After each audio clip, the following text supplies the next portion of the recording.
Okay, I'm going to go ahead and get started. Today, I am featuring a read aloud in celebration to commemorate the birthday of Dr. Martin Luther King Jr., who was born actually January 15th, 1929, and King would have been 96 years old. Can you imagine that? 96 years old.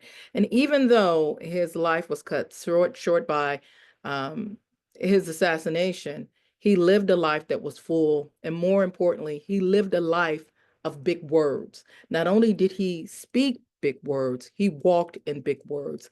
And so today I'm featuring a book entitled Martin's Big Words. Now, some of these words are Martin's actual big words, but this is brought together by author Doreen Rappaport, and the illustrator is Brian Collier. And if you know anything about him, he's illustrated a ton of picture books, and most of them are nonfiction picture books. And so let's get started. But before we get started, I want you to think about some big words that you have. I want you to think about what big words do you know and not use? What big words have made an impact in your life? What big words have changed your pathway? What big words have transformed you?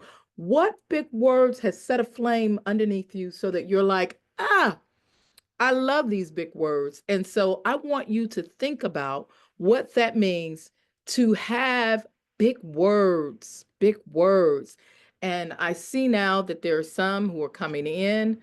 Um, I don't have a lot and I'm recording this. So those of you that are coming in, you will get a chance to see this. I'm going to upload this on YouTube for those of you who would like to just kind of do a reposting or just to watch it again. But again, this is Martin's Big Words. And this book actually was published in 2000. And again, Martin was born in 1929.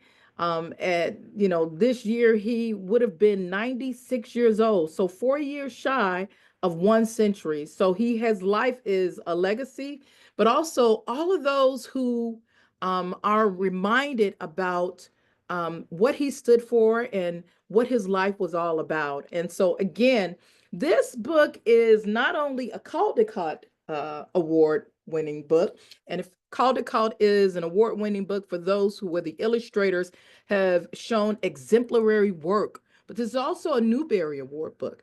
And so I want you to really think about, again, as I talk about Martin's big words, what big words do you have? And when I say big words, I don't mean words that are just big, like lots of syllables and lots of characters and lots of letters, but those words that are really infused with hope and love and joy and faith and all of those things that Martin stood for. And so let's begin. Think about it, because we'll pause from time to time to talk about what it means to have big words. I'm really excited about this book because it was one of my favorites.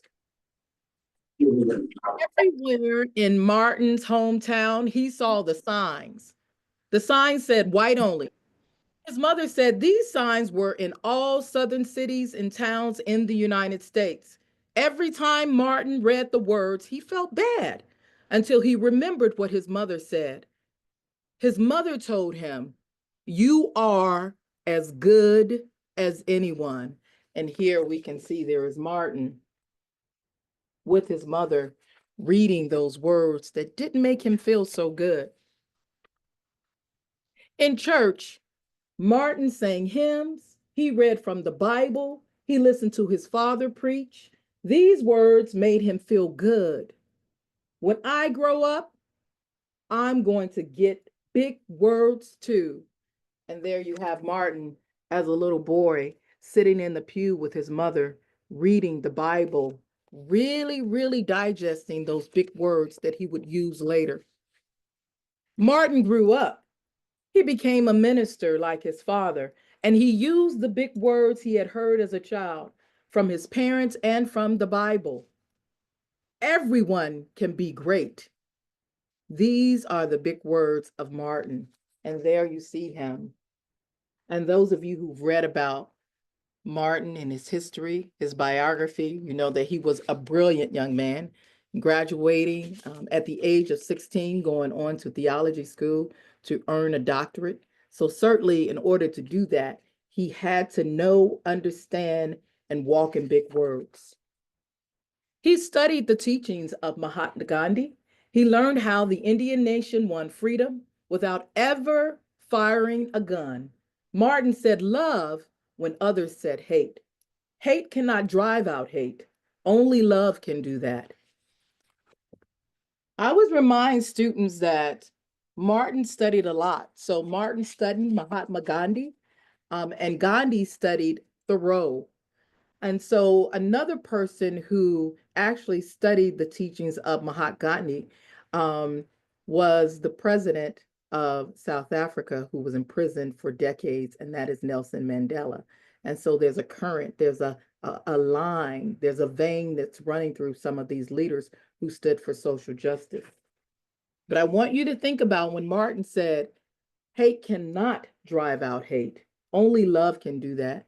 So think about, why would Martin say that only love can drive out hate?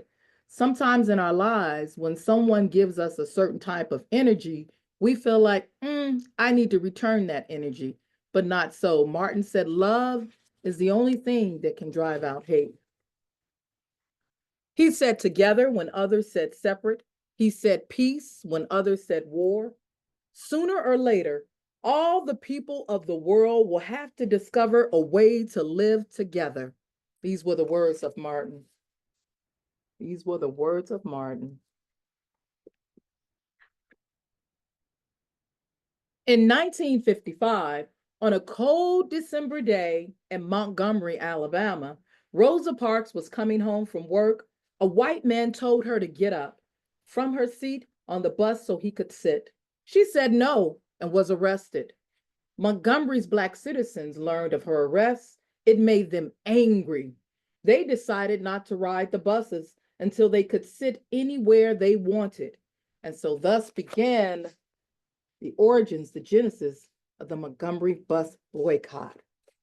Fascinating story of how one woman, but the backstory of that is there were many before Rosa Parks who stepped upon those public buses and refused to sit down. Some of them were 13 and 14 years old. But I love how the civil rights movement was a strategic movement. And so Rosa Parks was picked as one of those persons to rage against the institutions and say, no longer will we be segregated. No longer will we be denigrated. No longer will we be told that we have to sit in the back. And so here's what they did. For 381 days, they walked to work, school, and church. They walked in rain and cold and in blistering heat. Martin walked with them, he talked with them, he sang with them, he prayed with them until the white city leaders had to agree they could sit anywhere they wanted. Martin said, when the history books are written, someone will say there lived Black people who had the courage to stand up for their rights. And so you can see that for 381 days, Black people walked to work, they walked to church, they walked to the local diners, they walked to their friend's house. They did a lot of walking and a lot of carpooling for 381 days, or 361 days in a year. So for over 1 year, that community decided no longer will we patronize the public bus transportation system. We're going to walk. And it paid off. In the next 10 years, Black Americans all over the South protested for equal rights. Martin walked with them. He talked with them. He sang with them. He prayed with them. While ministers told them to stop, mayors and governors and police chiefs and judges ordered them to stop, but they kept on marching. Wait. For years, I have heard the word wait. We have waited more than 340 years for our rights. And so many times in paintings and photographs and picture books on civil rights movements and Black history, and especially those about Martin Luther King, you will always see those in line holding the United States flag, saying that no longer are we willing to wait. They were jailed and beaten and murdered. but they kept on marching. Some Black Americans wanted to fight back with their fists. Martin convinced them not to do so. He reminded them of the power of love. Love is the key to the problems of the world. There's that word love again. And I do declare love only has 4 letters, but love is a big word. It's the word that's consistently used throughout Martin's speeches, throughout his dialogue, his interviews, his monologues. He continues to use the word love. Even though it's only 4 letters, it's his big word. Many white Southerners hated and feared Martin's words.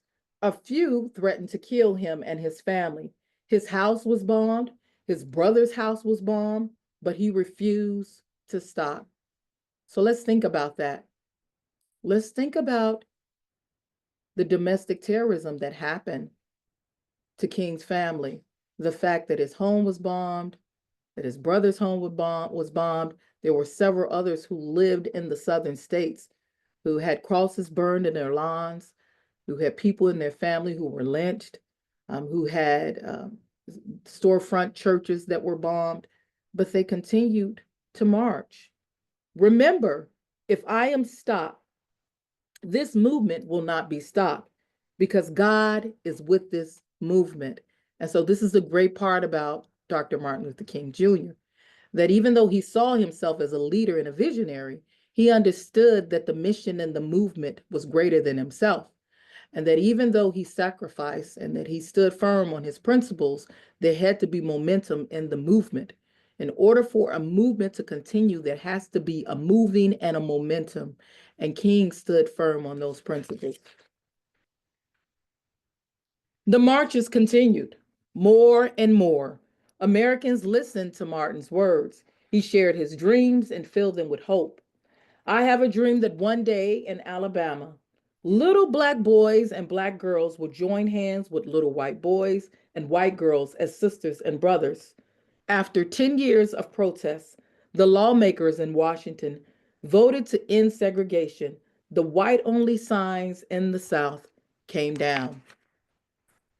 And so there you have interesting pictures of King, his famous I Have a Dream speech, which is one of many speeches. It's the one that most people talk about. It's the one of equity and equality. But there were so many more that people don't like to talk about because King was challenging people to think about what was happening in America.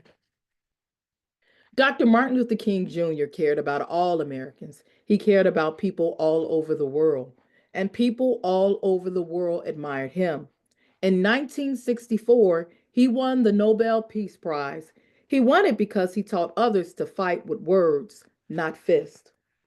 And so here you have, it's one of my favorite. I actually have that picture framed in my hallway next to my bedroom. But it's a very interesting portrait of a little girl, and there's the United States of America flag, there's the American flag, and back, and it's kind of tattered. And there's a lot that we can take from this, the fact that we have a little Black girl there. And so there's a lot of imagery there, a lot of symbolism, a lot to be said. People often say that a picture is worth 1,000 words. This one is speaking many, many words, many, many big words. Martin went wherever people needed him. In April 1968, he went to Memphis, Tennessee. He went to help garbage collectors who were on strike. He walked with them, he talked with them, he sang with them, and prayed with them. On his second day there, he was shot. He died. April 1968. And so here is another picture of Martin. And we see the evolution of Martin from one who really stood firm on civil rights and human rights, but he began to transform his thinking to say, hey, not only are people who are Black and brown entitled to civil rights and human rights, but people across racial lines, no matter their socioeconomic background. And so King was there to really help people to understand that no matter what their labor is, that all labor deserves dignity. And this he did towards the end of his life. His big words are alive for us today. And so at the very end, if you're interested in getting this book, there are important dates there from the very beginning of the civil rights movement down through all of the places that he visited, his speeches, his interviews, his conversations with world leaders, his conversations with politicians. And so this is Martin's big words. And you can get that at any local library. Several copies at the Columbus Metropolitan Library, any public library, no matter where you are, but it's also available at independent bookstores as well as Barnes and Nobles and Amazon. But again, this is Martin's big words. Martin's big words. I'm going to stop recording right here.